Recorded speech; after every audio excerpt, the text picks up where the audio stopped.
Nightmare rental. He destroyed our truck. Demands we replace it. I still wake up in a cold sweat sometimes, haunted by the sheer audacity of this guy. You think you've seen it all until someone walks into your life and completely rewrites the definition of entitled. I trashed your truck, now give me a new one.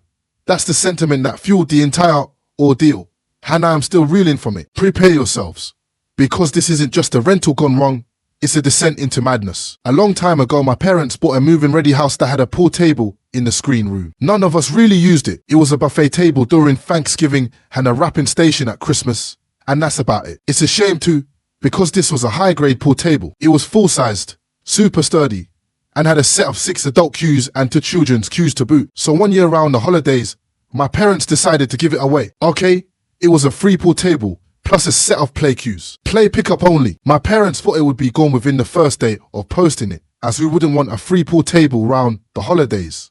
What a great gift to surprise the family with. The first message was from a guy who asked why it was free, refusing to believe that my parents didn't want it. He was convinced there was something wrong with it, and he said he would take it if my parents delivered. He finally called them a hose when they reminded him it was pickup only. The second guy said he would take it, but then he looked up how much it cost to move a pool table, which is around $800 to $1,200 depending on the company, and then he demanded my parents deliver it. The third was the guy who said he would take it, said he would be there tomorrow, said he was on his way, and then never even showed up, and he ghosted my parents. The fourth guy said he would take it if they deliver, and was then reminded it was pickup only, and then he complained it was too expensive to hire pool table movers, to which my parents replied, that's why it's free. The word 6 plus 7 73rds.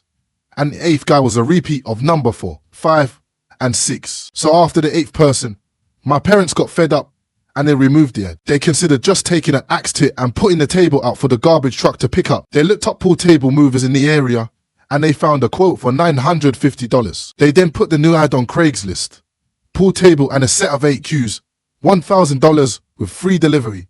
You see where this is going. Within a day, a woman messaged about the pool table. She haggled the price down to $1,000 and sent the money via Venmo. My parents then proceeded to take that $1,000, hide the pool table movers on $950, gave them the address to send it to, and gave the movers a $50 tip before they left. Looking back, my time at a family-run appliance store was pretty laid back. I played around for half the work hours and just watched over the store. The job was so laid back that a certain family project, an experimental car built by every guy related to me, got parked in the warehouse to have professional work time. Our tools were way better than the ones in the wooden shed at home. Now the experimental part of it was whatever way we felt like powering it that month. That ranged from small gas motors, to electric, to water temps, to even rubber bands and industrial springs we found in the junkyard. And only the obvious works so far. It will never be for sale. It's a family tradition at this point. It's been a solid 17 years of grease and weld. Sometimes people would see it through the windows of the storage room door and they would ask questions,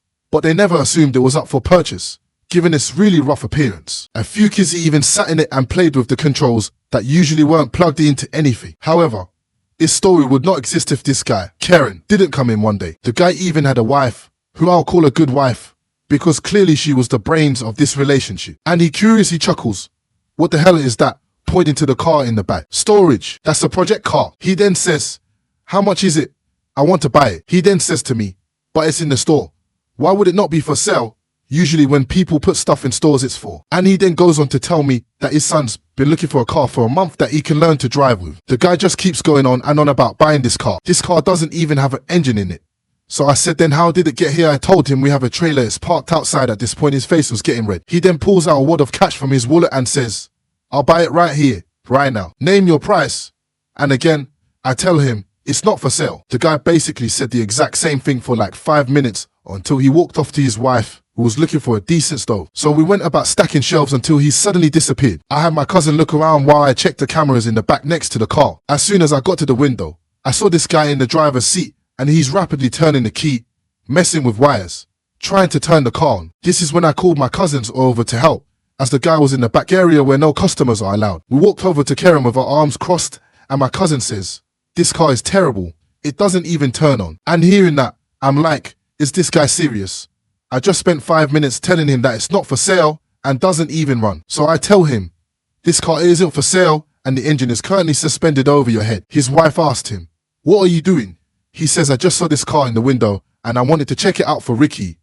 whom I assume is their son. He says it looks like it's in good shape, but that they won't sell this car to me. What do you think? The wife takes one look at the car and says, "What? This is a piece of crap."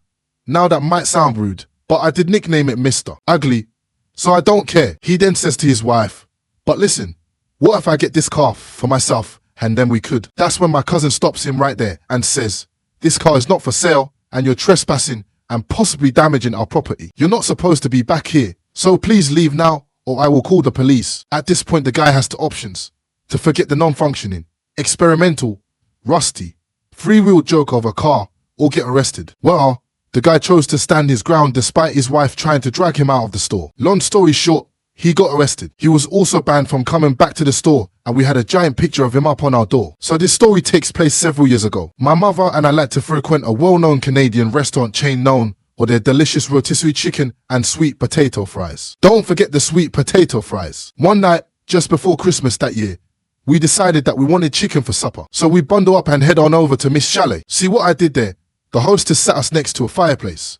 The Christmas music was playing softly and we were filled with the anticipation of a delicious meal to come. We decided to start with a baked garlic loaf, a drippy, buttery monstrosity that's delivered to our table under a mountain of diced onions and tomatoes. Having placed our orders, we sat back and we just chatted about stuff that I can't remember. We had noticed that our server seemed a bit snappish and dismissive. Okay, she was a freak, like the Grinch was freaking Barney compared to her.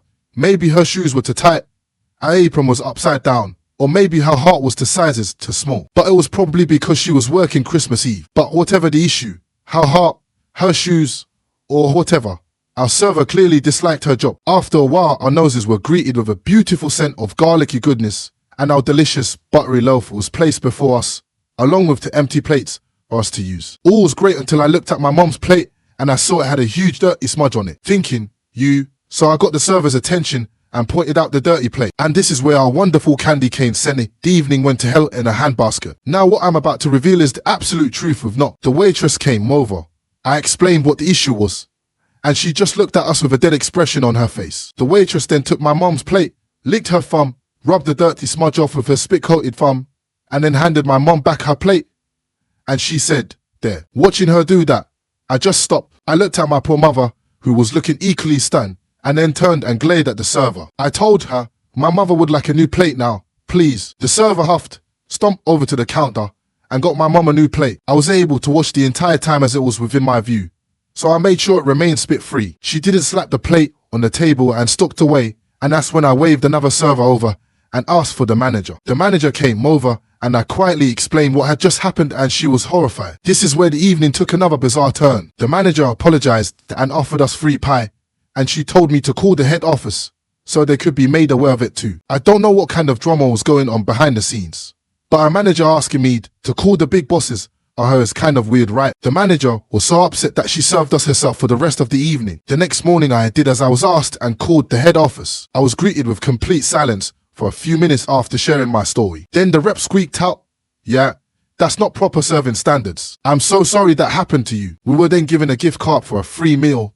and after an internal investigation, the entire staff was sent for retraining on proper ways to serve, which oddly enough includes not licking the plates. So, this story takes place at a very popular truck and trailer rental place. One day this man, who we will call Spectacular, comes in and rents our biggest truck. He says he's going to need it for 3 days. Now this truck was in high demand at the time, but he insisted that we shuffle things around to make it happen. We did, except that Spectacular wants to leave his car in our parking lot for 3 days. I tell him that we fill up constantly and we have to tell people to park across the street.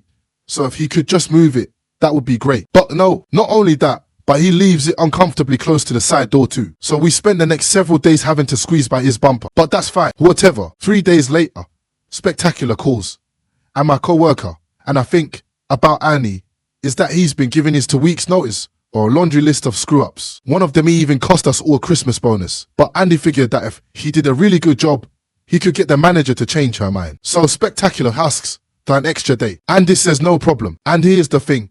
The family who reserved that truck for the afternoon are now screwed. Nice work, Andy. We figure out Andy's mistake when the family arrives expecting their truck. After calling Spectacular and letting him know that he needs to bring the truck back, he flat out refuses. He says no, and he said I could have. We make some phone calls and find a cancelled reservation for a replacement truck. At least that worked out, but we're looking forward to getting the truck back the next day. Everyone wants a truck. The next day, Spectacular calls again. He wants to extend the rental again because his friends didn't show up to help him unload. And now I'm thinking, dude, come on. It's a 1-bedroom. Most people take 6 hours to move and you've had it for 4 days, including that extra day. You are neither elderly nor infirm. So empty the truck and get it back here. The guy tells me, all my stuff is in there. He tells me, okay, I'll try. I let him know seriously. It's officially late in 1 hour and it needs to be back here by then.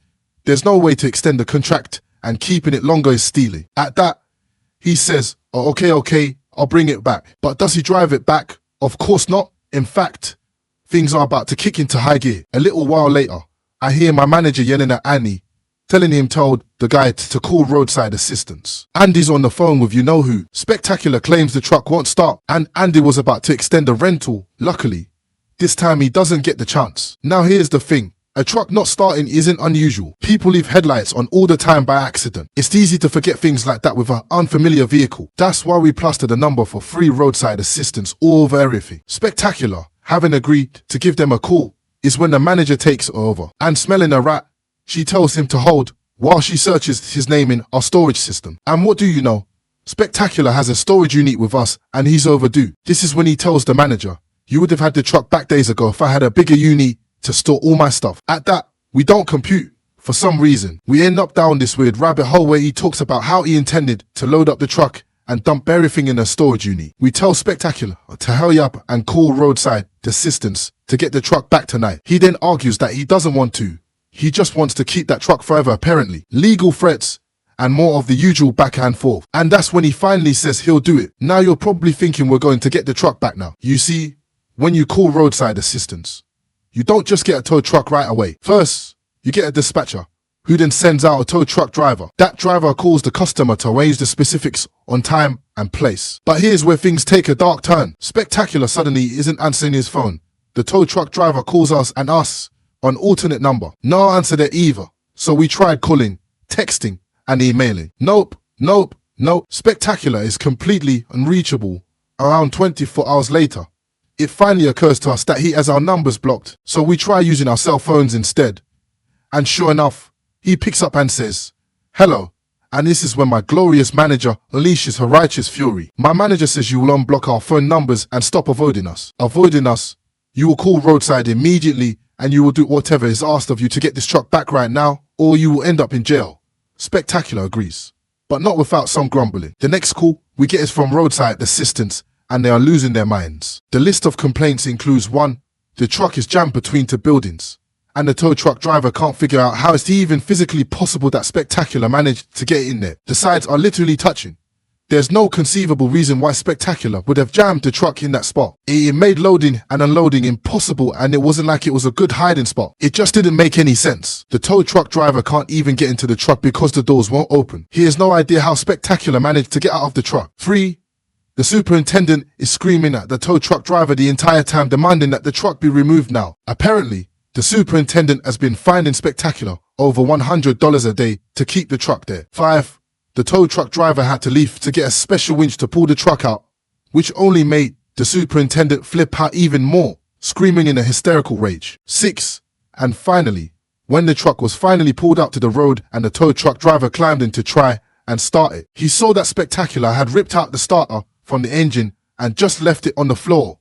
And at that moment, the driver is thinking what on earth as the layers of confusion and utter bafflement wash over us. We arranged for the truck to be towed to our lot with the back facing the storage unit. We asked him, hey, so why the hell did you rip the starter out of the engine?